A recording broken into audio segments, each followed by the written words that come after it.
second speaker.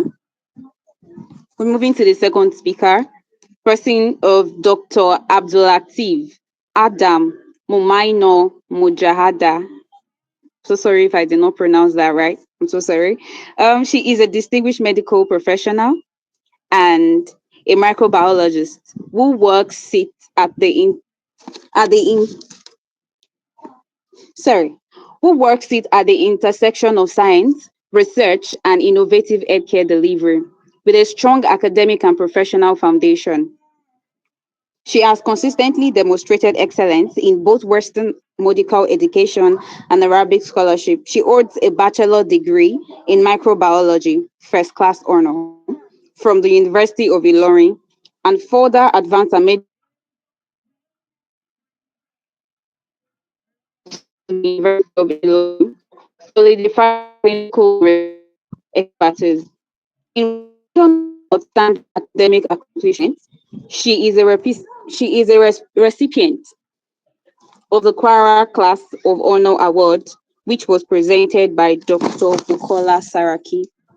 Beyond her clinical and academic pursuits, Dr. Mutmainer is a skilled content writer and an innovative thinker, passionate researcher dedicated to advancing knowledge, improving healthcare outcome, and leveraging digital tools for early cancer detection. Kindly join me in welcoming Dr. Abdulatif. You're welcome on board, ma'am.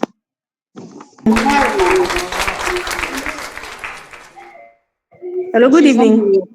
Good evening. Good evening. Good Oh, evening, ma'am. this is Dr. Ablative on the line. All right, now welcome, All ma'am. right, now welcome, ma'am. Okay, thank you, ma.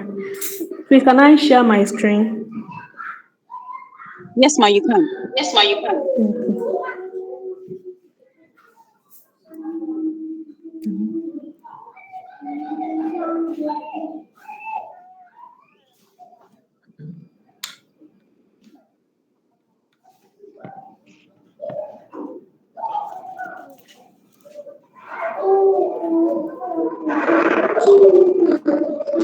Okay. So, I'm to present on the use of digital tools for early cancer detection. So, good evening, everyone. Thanks to the moderator, the organizer of the program, and the first presenter. In fact, I really enjoyed your lecture. So, please, can you hear me? Yes, ma'am, we can hear Can you, you ma'am. hear me? And can you see my screen? Okay. So, we all know we are in the era of digital tools.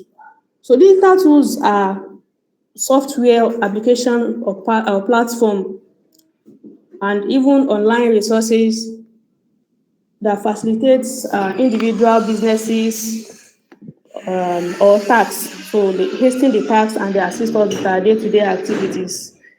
I know that we wear on the skin. So they help us to detect changes in the skin color or stuff over the time to say, oh, if there is determine if there is a possibility something like brass, so that people put on. So and it monitor the breast over time. So to detect if there is possibility of having cancer or not. So these are the advance in technology. This is the advance in technology that help in the diagnosis of cancer nowadays. So okay. So the use of AI. Hello, can you hear me? Okay. Yes, yes, yes, we can hear you. Okay. So this AI, so far so good. They are like it is very good. It is very good because it assists the clinician in achieving diagnosis and to know if there is possibility of having cancer and if there is cancer to know if the cancer is form that that if when treated one will achieve a good outcome or the cancer is a form that even if you treat it it is already malignant and it has metastasized to different parts of the body. Like if also not possible to achieve a cure, because there are some cancers that are curable and some are not curable. Like my colleague already said that early detection is the key. So there are different advantages for using these artificial digital tools in early detection of cancer. First, high accuracy. They are very accurate and precise. No, it is a machine. So what a human can miss, maybe through human errors as a result of fatigue or stress or other things, inter observer variability. Maybe someone can come, a radiologist can come. Radiologist is someone that assess image and conclude on the fact that, oh, this is from this picture, this is what is happening. It is likely this person is having cancer. It is likely this person is having this person is having that. So they are specially trained on that. So if a radiologist comes, so this one is this type of cancer A, the other one can come, oh, this is cancer B. But with AI, it will give a direct and spot name to the form of cancer. This is the cancer. So it reduces inter-observer variability and it is very accurate and precise. So, for example, talk about there is one of these AI-powered imaging, the Chief Clinical Histopathology Imaging Evaluation Foundation. This one is developed in Harvard. Is developed in Harvard to analyze digital tumor slides. So there are slides that when this AI see the images, it analyzes it. So it is very, very precise. Even it has up to 80%, 80 to 90% accuracy. So the one developed by Harvard. So they are usually very accurate and very precise. We have different ones. The ones they use to analyze. We have e-nosis. E-nosis, they are electronic devices too. They are sensors in the breath nose. So it's help to detect if there is cancerous cell or not. So they usually act by the temperature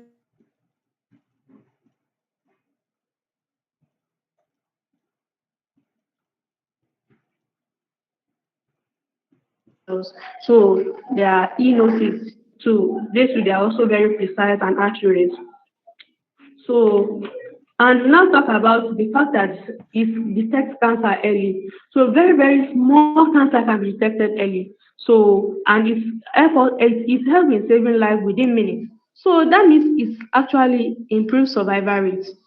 So because we are able to detect the cancer, the type of cancer, so it reduces unnecessary tests. Okay, like some tests that can be invasive. When I say invasive, that means like passing through human being to take sample of maybe tissues, to take sample and check under the microscope. So some tests that can be invasive. This cancer, this AI, once it has give us, okay, this is the type of cancer it is. We may not necessarily go into we may not, they can give a specific treatment for that specific human. Please, are you following? Yes, Hello. ma'am. We have. Yes, ma'am. We Okay. have. So okay, and it also helps to triage. When we have like hundred of slides now, hundred of pictures of slides showing, okay, hundred of pictures taken in people that we suspect cancer. So we now say, please kindly help me select which cancer is more dangerous, which one need immediate attention. That is what we call triage. So it helps us triage the one that needs immediate attention so that the specialist care can be rendered immediately for the person and to help save life.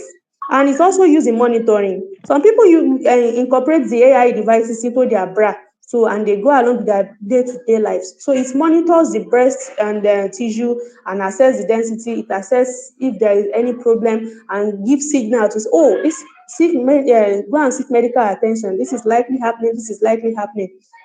So the AI, in fact, it has contributed a lot to medicine, even not only radiology aspects, but the aspect of radiology is actually very, very interesting. So it is cost effective. When I say cost effective, people can be like, oh, is it that this AI, is it that it is not expensive, or is it that it is easy? No, no, no, it's not like that. It is very, very expensive, which is a disadvantage. But in the long run, it is cost effective, not in the short term. I'm talking about the long run.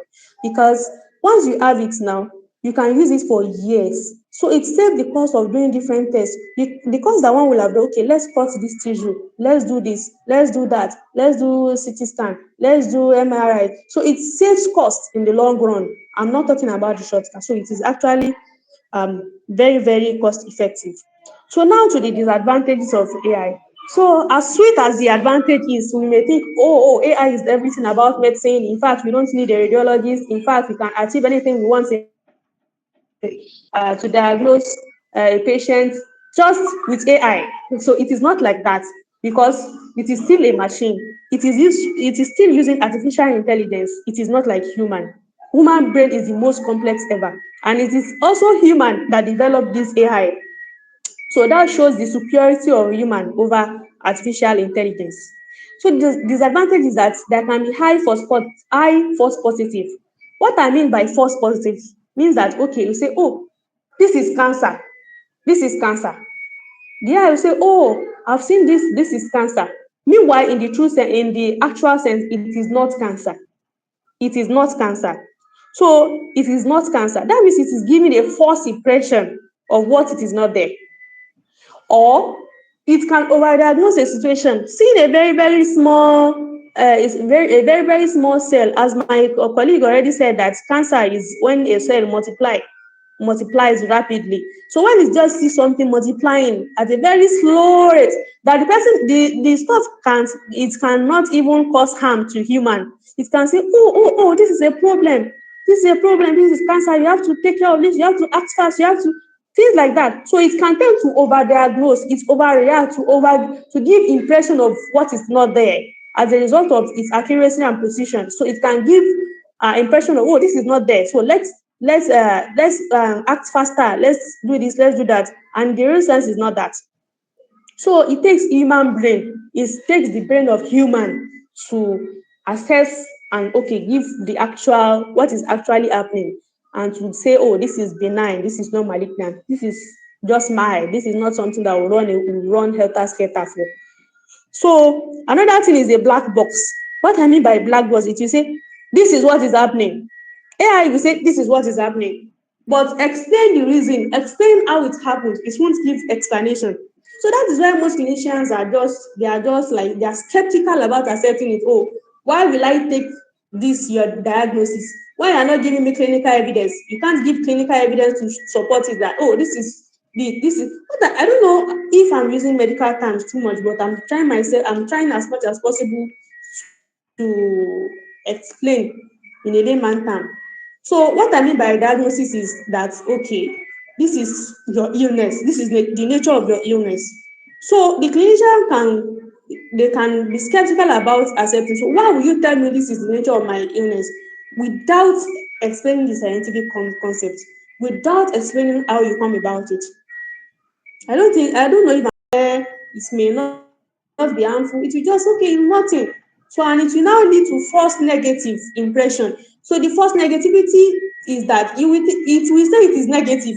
When in the act is negative, that means that cancer is not there. When in the actual sense, cancer is there.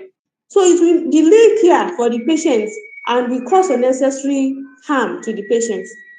So another thing is data bias. You know, all these artificial intelligence, they are developed in the advanced world, not in this our country, that we are still working at a baby pace. So for someone that tested an app on someone with light skin, okay, they tested the wristwatch on someone with light skin to determine if the person has the possibility of having a type of cancer. For example, melanoma is a type of cancer on the skin. So they now attach the watch to the person to monitor the color changes of that particular of a particular spot on the skin, to monitor the color changes over time to know if the person is having cancer or not. The person is light skinned, so you can't compare the outcome that will be obtained in that person to someone with a dark skin. So, and because the environment where it is tested and the population where it is tested, it is tested diverse.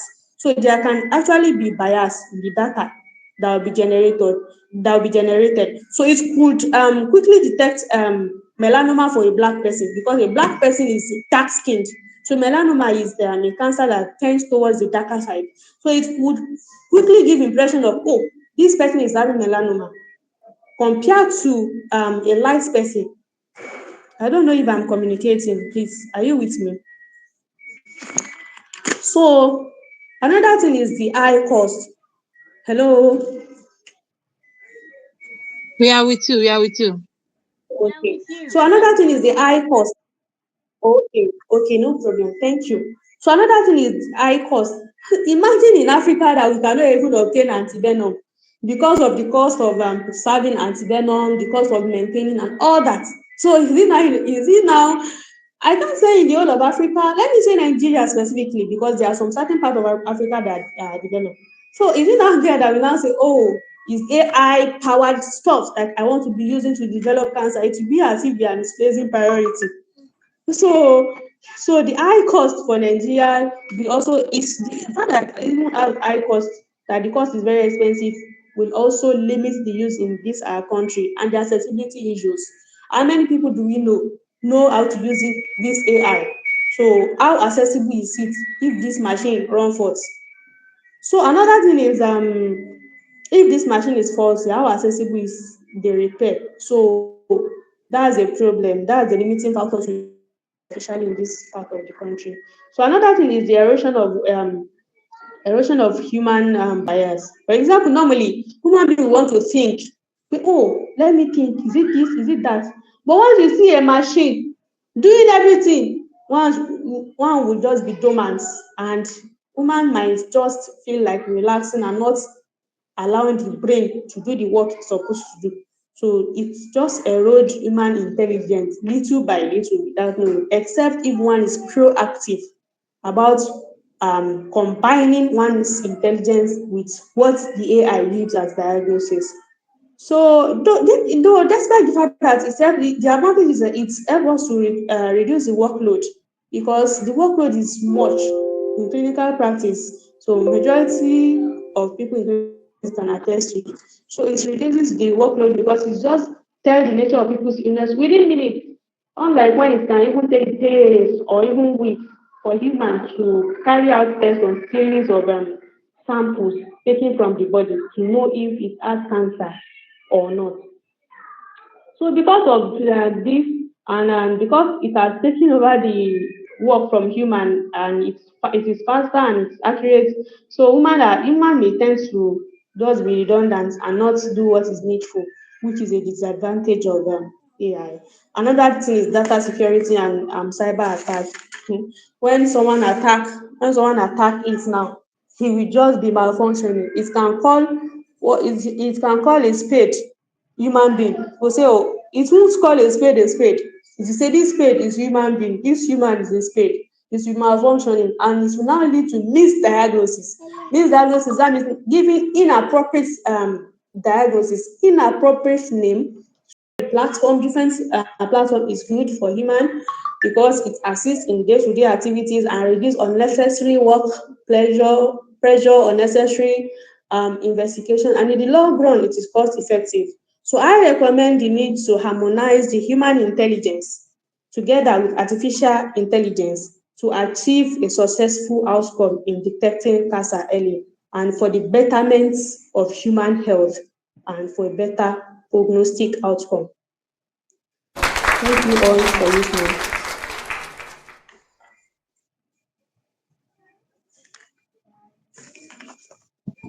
Thank you Am so I much, ma, communicating? for yes, ma'am. Yes, Yes, ma'am. sir. Yes, ma'am. Yes. Thank you so much, ma, for the presentation, ma.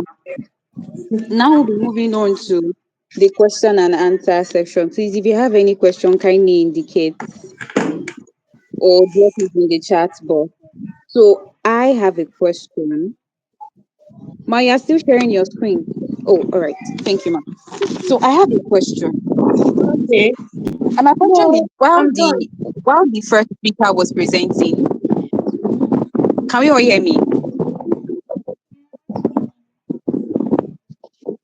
Yes, we can. You said I'm still sharing my screen. Yes. All right. Thank you. So while the Keep first speaker, sharing. Dr. Oke, was presenting, she mentioned some modern care, modern cancer care.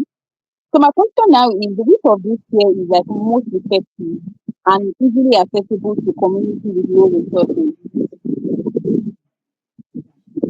Which of what? Hello, ma, I can you can't hear hear me? you well. Okay, ma, I'll repeat the question now. I said that while Dr. Ote was presenting, he mentioned some modern cancer care. So my question now is which of out of all these cancer care, which one is more effective? I know it's like all effective, but which one is more effective and easily accessible to community with low resources? That's my question now. Dr. Okema, the question is directed to you, ma. Is Dr. Okay in? Is she there? Yes, ma, she is. Okay.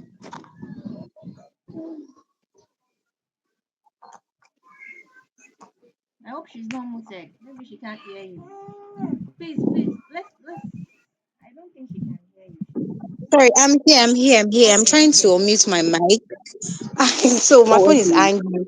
So you said that what is the most effective? Do you know we cannot say there is a most effective cancer treatment care. Like but then the one like just while I was talking, I think I mentioned that there is one now that I personally love so much that I believe is the most effective, and that is the immunotherapy, where that one is targeted not at the rapidly developing cells like cancer cells, but then it is building the body's immune system to recognize these cancer cells. You understand what I'm saying? And not just that, to attack it immediately. So now the body has become a fighting mechanism. It has become that, oh, I'm seeing this thing. This is against the normal routine of the cell, division and all that. And then it's fighting it. And this can only happen, like I said before, immunotherapy can only be effective. That's why I said there is no most effective cancer care, because in our society today, people do not even they don't detect the cancer early. So the only way immunotherapy or any other one can be effective in quotes is when there is early detection. Like they know fast that this thing I have it. So before it start progressing, stage one, stage two, and then it becomes terminal, you cannot tell me that at the terminal stage, immunotherapy is going to work. That's not possible. Do you understand what I'm saying? So early detection is what will make, like, okay, you get screening early. That is when immunotherapy would even work, because then they can begin to give you those things that will build your immune system faster to attack cancer cells. I hope you understand what I'm saying, ma. Hello, can you hear me, ma? Oh, Yes, ma, I okay. can. I can hear you. Okay. So yeah, that's it. Okay, all right. Thank you very much, ma. Speakers. And also, we encourage everyone to take practical steps towards early detection. We should ensure that we go for checkup at any point we notice anything in our body. We should not wait. We should ensure that we go for check-ins. And so we'll be having our closing remark from Dr. Rukoya.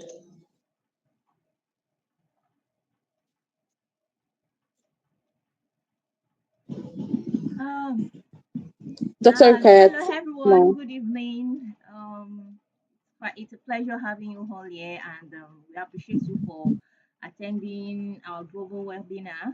And I know that we must have picked one or two things, and we have learned a lot. And I'm sure this webinar must have exposed us to a lot of things that we've not heard or learned about before. So my closing remark is that we should all, I mean, take it home and put it into implementations, and let us all create awareness where needed, and let people know, about what they need to do on time, or where they need to get treatment and all. So thank you very much, and God bless. And I'm also using this moment to appreciate our guest speakers in person of Dr. Oke. Thank you very much for honoring this call. Then our our second speaker, Dr. Lawal. Am I right? So thank you, Maimuna. Thank you very much for honoring this call. Let's have it. We tried, we Okay, tried. okay. Oh, I'm sorry. Abdul Latif, yeah. No problem. Yeah, thank you very Yes. much for honoring. Mariam, open the door. And thank you also for our Yeah, panelists in the welcome. person of Mrs. Bade Geshin. Thank you very much and God bless you all. Thank you. So do have a wonderful weekend. Thank you. So, our moderator, you have the floor. Thank you very much. All right, ma. Thank you very much, ma. So before we all go, we have an announcement. So we have an upcoming training coming up in April, and is on the training is on data analyst. More information will be dropped in the WhatsApp group, and also certificates for attending today's webinar is available as well too. It's paid, is available, so you can drop your information in the chat box or before the end of the meeting, or you drop it in our WhatsApp group for guidance on how to obtain the certificate. So let's take a selfie. Please, we can all switch our camera so we can take a selfie.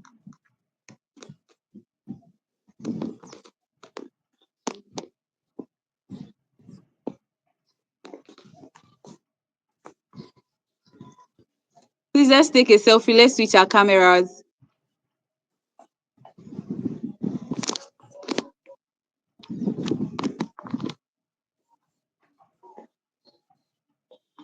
All right, thank you. Bye.